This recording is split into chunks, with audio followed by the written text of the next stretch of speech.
ওং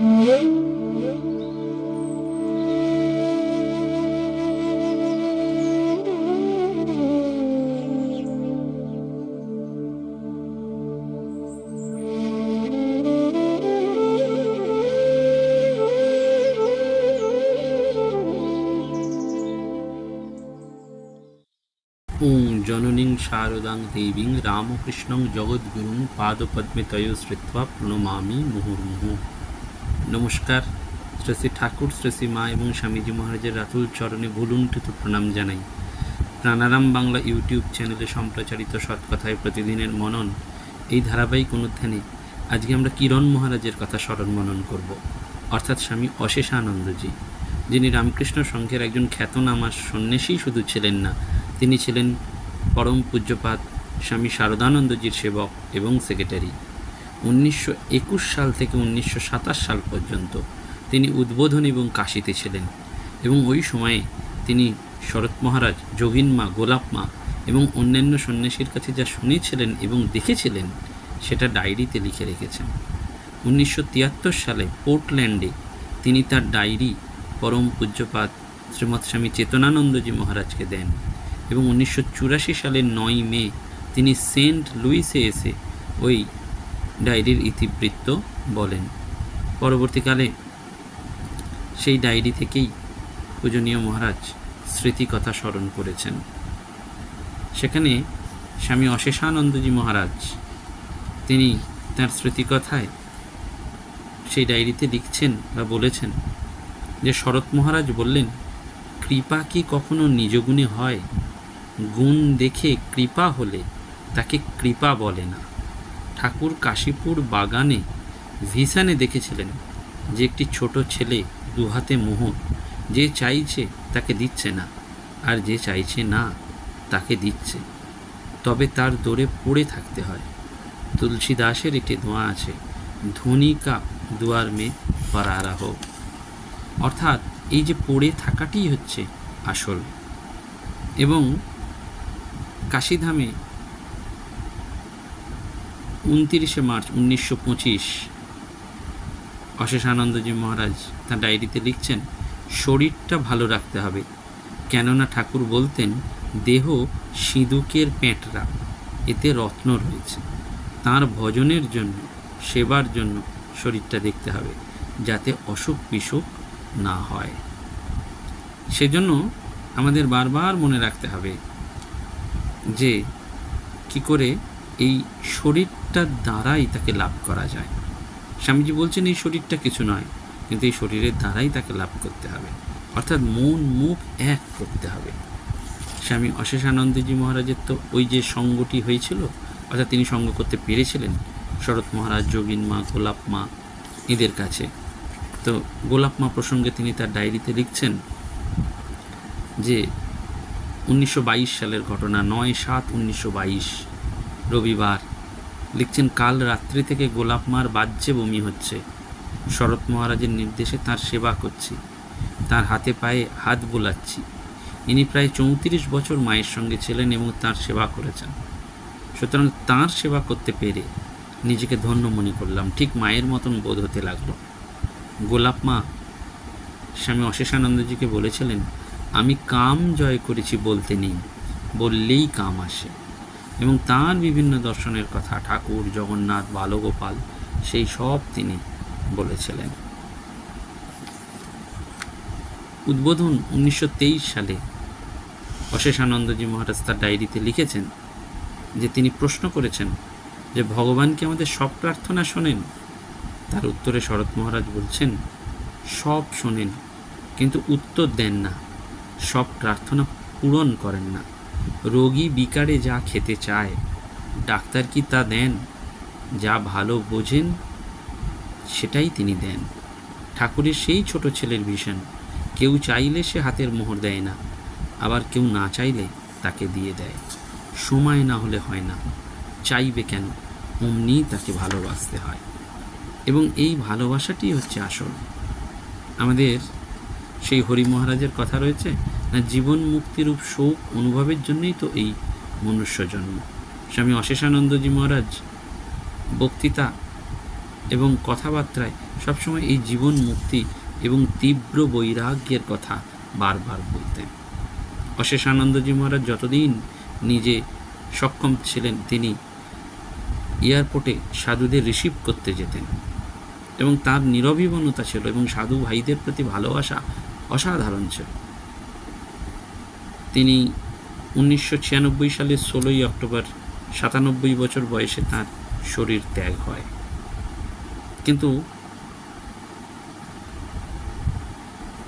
মহারাজকে একদিন পূজনীয় স্বামী চেতনানন্দজি মহারাজ জিজ্ঞাসা করেছিলেন, আপনি কিভাবে সানডে লেকচার তৈরি করেন? তখন মহারাজ উত্তর দিয়েছিলেন যে রবিবার সকালে আমি উপনিষদ, গীতা ও ঠাকুর স্বামীজির বই পড়ে কয়েকটা আইডিয়া পাই, সেগুলোর ওপর ভিত্তি করে বলি। বক্তৃতার আগে মিস্টার বুশ 15-20 মিনিট কোনো বই থেকে পড়তেন, তারপর মহারাজ হলে ঢুকলে তিনি পড়া বন্ধ করতেন। মহারাজ বক্তৃতা শুরু করলে তার সময়ের কোনো জ্ঞান থাকত না। তিনি প্লেটো এবং অ্যারিস্টটলের আইডিয়া দিয়ে বক্তৃতা শুরু করতেন এবং তারপর সেন্ট থমাস অ্যাকুইনাস এবং মেইস্টার এখার্ডের কোট করতেন। তারপর ঠাকুর, মা, স্বামীজি এবং সন্ন্যাসীদের কথা দিয়ে বক্তৃতা শেষ করতেন। প্রায়ই বক্তৃতাতে তিনি বৈরাগ্য, সমাধি এবং জীবন মুক্তির কথা বলতেন। বৃদ্ধ বয়সেও তার গলার দারুণ জোর ছিল। বক্তৃতাকালে তিনি সজোরে দৃঢ় প্রত্যয়ের সঙ্গে কখনো বা হিউমার দিয়ে বলতেন। যেমন তার নিজের উক্তি ছিল যে god vision and television never go together. একদিন দুপুরে পূজনীয় স্বামী চেতনানন্দজি মহারাজ আশ্রমবাসীদের সাথে খেতে বসেছেন। মহারাজ দেরিতে খেতেন। অশেষানন্দজি মহারাজ তিনি খাওয়ার ঘরে এসেই বললেন, চেতনানন্দ, তোমার জন্য পায়েস রান্না করেছি। পায়েসের তলাটা একটু পুড়ে গিয়েছিল এবং পোড়া গন্ধও ছিল। তারপর মহারাজ জিজ্ঞাসা করাতে পূজনীয় স্বামী চেতনানন্দজি মহারাজ বললেন, মহারাজ, পায়েস বেশ হয়েছে। তিনি খুব খুশি হলেন। এই বৃদ্ধ সাধুর সেবা এবং মাতৃহৃদয়ের পরিচয় পেয়ে সত্যি সত্যি পূজনীয় স্বামী চেতনানন্দজি মহারাজও অবাক হয়ে গিয়েছিল। আসলে সাধুদের লক্ষণ ভাগবতে বলা আছে। ভাগবতে কৃষ্ণ উদ্ধবকে প্রকৃত সাধুর গুণাবলী বর্ণনা করে বলেছেন, সাধু হবেন কৃপালু, অজাতশত্রু, তিতিক্ষাবান, সত্যবাদী, পবিত্র, সুখে দুঃখে সমভাব এবং পরোপকারী। এই অশেষানন্দজি মহারাজের পূর্ব নাম ছিল কিরণচন্দ্র ঘোষাল। 1899 সালের 10ই জুলাই তিনি বাংলাদেশের ফরিদপুরে জন্মগ্রহণ করেন এবং কলকাতার সেন্ট পলস কলেজে দর্শন বিভাগের ছাত্র ছিলেন। ছাত্র অবস্থায় তিনি বন্ধু স্বামী অখিলানন্দ এবং স্বামী বিবিদিশানন্দের সঙ্গে স্বামী ব্রহ্মানন্দজিকে দর্শন পান। 1917 সালে তিনি উদ্বোধনে শ্রী শ্রী মায়ের কাছ থেকে দীক্ষা পান। 1921 সালে তিনি রামকৃষ্ণ সংঘে যোগদান করেন এবং 1921 সালে তিনি স্বামী ব্রহ্মানন্দজি মহারাজের কাছ থেকে ব্রহ্মচর্য ও 23 সালে স্বামী শারদানন্দজির কাছ থেকে সন্ন্যাস দীক্ষা লাভ করেন। 1947 সালে তিনি নিউ ইয়র্কে স্বামী নিখিলানন্দ মহারাজের সহকারী হিসেবে আসেন। তারপর তিনি বস্টনে এবং হলিউডে কাজ করেন। 1955 সালে তিনি পোর্টল্যান্ড বেদান্ত সোসাইটির অধ্যক্ষ হন। আমেরিকায় আসার পর তিনি কোনোদিন আর ভারতে যাননি। অনেকবার তাকে অনেকে বলেছেন যে, মহারাজ, একবার মাতৃভূমি দর্শন করে আসুন, আমরা আপনার যাতায়াতের খরচ দেব। তিনি হেসে বলতেন, দেখো ভাই, স্বামীজি তুরিয়ানন্দজিকে বলেছিলেন, forget India and work for the mother. অর্থাৎ স্বামী অশেষানন্দজি মহারাজ স্বামী বিবেকানন্দের এই উক্তিটি দৃঢ়ভাবে নিয়েছিলেন। তিনি সারা জীবন আমেরিকাবাসীদের বেদান্ত, ঠাকুর, মা এবং স্বামীজির কথা বলেছেন এবং তিনি যখন বলতেন দৃঢ় প্রত্যয় নিয়ে, নতুন দৃষ্টিভঙ্গি নিয়ে বলতেন। তার চোখ দুটি ছিল উজ্জ্বল, কণ্ঠস্বর ছিল গভীর এবং জোরালো এবং তিনি বারবার সেই রিয়েলাইজেশনের কথা বলতেন। একটি বক্তৃতায় তিনি বলেছিলেন, if you seek power you will get Rolls Royce, if you seek peace you will get God, renunciation is not condemnation but deification. Swami Asheshanandaji মহারাজকে দেখে সবসময় মনে হতো তিনি যেন দৈবা বেশে চলেছেন। তার চলাফেরা, কথাবার্তা সব জানিয়ে দিত। যে তিনি একজন স্বতন্ত্র। তিনি ছিলেন খুব সিরিয়াস, অথচ শিশুর মতন সরব। ঠাকুরের শিষ্যরা যে কিরম পরস্পরের মধ্যে ঠাট্টা মশকরা করতেন তার একটা ঘটনা, যে আগে নিয়ম ছিল মঠে জয়েন করার 3 বছর পর ব্রহ্মচর্য হবে। অশেষানন্দজি মহারাজের জয়েন করার 1 বছরের মধ্যে শরৎ মহারাজ উদ্বোধন থেকে বেলুর মঠে ব্রহ্মানন্দ মহারাজের কাছে ব্রহ্মচর্যের জন্য পাঠান। তো অশেষানন্দজি মহারাজকে গিয়ে বললেন, মহারাজ, রাজা মহারাজকে, যে মহারাজ, আমি আপনার আশীর্বাদ চাই, আপনি দয়া করে ঠাকুরের জন্মদিনে ব্রহ্মচর্য দীক্ষা দিন। মঠ বাড়ির দোতলায় পূর্ব দিকের বারান্দায় ইজি চেয়ারে গঙ্গামুখী হয়ে বসেছিলেন। তিনি একটু চিন্তা করে বললেন, দেখো, আমি তোমাকে ব্রহ্মচর্য দিতে পারি, একটি শর্তে, তোমাকে অ্যাডভান্স 108 টাকা গুরু দক্ষিণা দিতে হবে, তা না হলে ব্রহ্মচর্য হবে না। কত বুদ্ধি হয়ে গেছেন অশেষানন্দজি। বলছেন, মহারাজ, আমার তো অত টাকা নেই, কোথায় পাবো? আপনি কৃপা না করলে আমার কোনো গতি নেই। তখন মহারাজ বলেন, দেখো, আমি তোমায় একটা উপায় বলে দিচ্ছি। শারদানন্দের বিস্তর টাকা, উদ্বোধনের সব টাকা তার, তুমি হচ্ছ তার সেবক, শারদানন্দের কাছ থেকে তুমি টাকাটা নিয়ে এসো। অশেষানন্দজি তখন নির্বাক। তারপর মহারাজ গোবিন্দ নামে এক ব্রহ্মচারীকে বলেন, গোবিন্দ, তুই মেদিনীপুর থেকে এসেছিস, তুই যদি ওড়িশি ঢঙে নাচ দেখাতে পারিস তাহলে তোকে ব্রহ্মচর্য দেব। গোবিন্দ বিনা দ্বিধায় হাত পা নেড়ে কোমর দুলিয়ে দুলিয়ে মহারাজকে নাচ দেখান। মহারাজ হেসে খুশি হয়ে ব্রহ্মচর্য মঞ্জুর করলেন। স্বামী অশেষানন্দজি কী করবেন? অসহায় হয়ে নৌকো করে উদ্বোধনে ফিরে এসে শরৎ মহারাজকে বললেন। তিনি গম্ভীর হয়ে বলেন, বেশ, তুমি মঠে গিয়ে মহারাজকে বলো যে আমি মহারাজের দাস এবং উদ্বোধনের সব টাকা তাঁর, তিনি যা চান তাই দেওয়া হবে। অশেষানন্দজি আবার মঠে ফিরলেন। মহারাজকে প্রণাম করে শরৎ মহারাজ যা বললেন তা বললেন। সঙ্গে সঙ্গে মহারাজ মাথা ঝাঁকুনি দিয়ে বললেন, এমটি ওয়ার্ডস, ফাঁকা কথা, ওসব ফাঁকা কথা আমি বলি না। আমি কি করে বুঝবো যে সে তার কথা রাখবে? তুমি তার কাছ থেকে কিছু লিখিত এনেছো? দেখো, তুমি তো তার সেক্রেটারি, এই টাকা অঙ্গীকারের একটা ড্রাফট করে তার সই করে নিয়ে এলে তবে আমি মেনে নেব। আবার উদ্বোধনে গেলেন অশেষানন্দজি। শরৎ মহারাজ ধ্যান করছিলেন।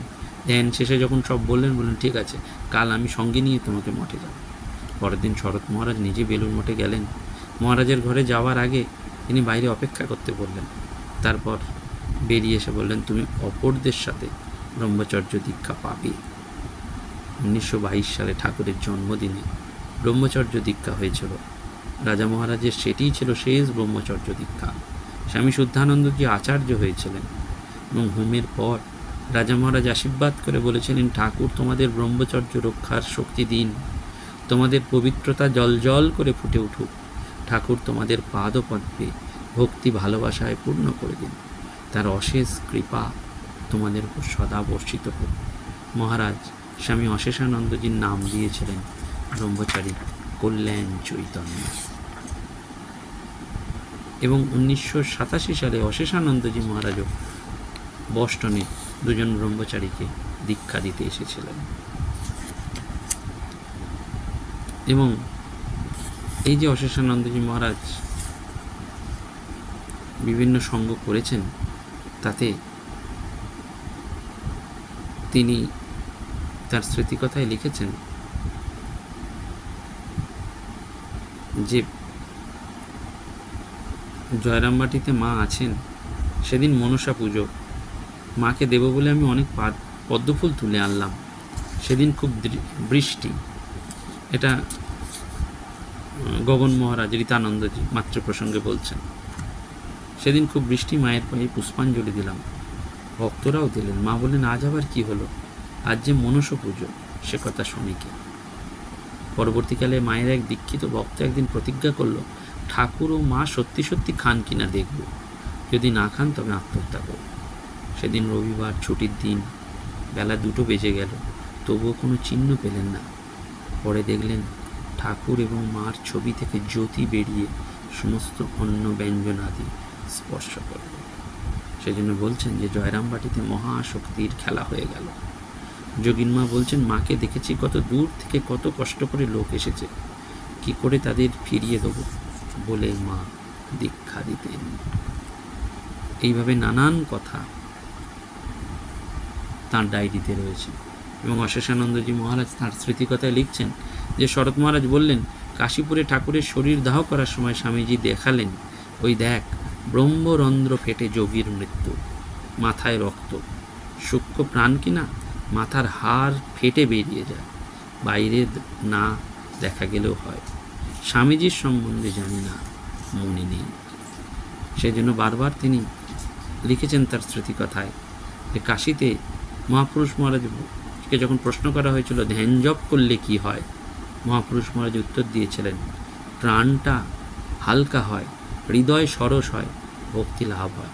ভক্তি বা প্রেমই সার, ভক্তি শেষ পর্যন্ত অন্দরমহল পর্যন্ত নিয়ে যায়। যখন মহাপুরুষ মহারাজকে প্রশ্ন করা হয়েছিল যে আমাদের কেন ভক্তি হয় না, তখন মহাপুরুষ মহারাজ বলেছিলেন, তার কৃপা, তার দয়া না হলে কিচ্ছু হবে না। ঠাকুরের জন্য কাঁদো, প্রার্থনা করো, তিনি গাঁট খুলে দেবেন। বিদ্যাতে হৃদয় গ্রন্থে। আমাদের কম ভাগ্যের কথা, কম ভরসার কথা যে তিনি অবতার হয়েছেন, আমাদের ভার নিয়ে অভয় দিয়েছেন। অবতার কি যখন তখন জন্মান? তার লীলা দেখবার বুঝবার জন্য ভাগ্য কজনেরই বা হয়? সমাধি হলেই ব্রহ্মজ্ঞান হয় না। সমাধিতে রাখা বা না রাখা সে সবই তাঁর ইচ্ছায়। ব্রহ্ম এবং মায়াশক্তি এক, অভেদ, যেমন সাপ চলা এবং সাপ স্থির। নমস্কার, ধন্যবাদ। প্রাণারাম প্রাণারাম প্রাণারাম প্রাণারাম প্রাণারাম প্রাণারাম। কি যেন লুকানো নামে তাই মিষ্ট এত তব নাম। প্রাণারাম প্রাণারাম প্রাণারাম প্রাণারাম প্রাণ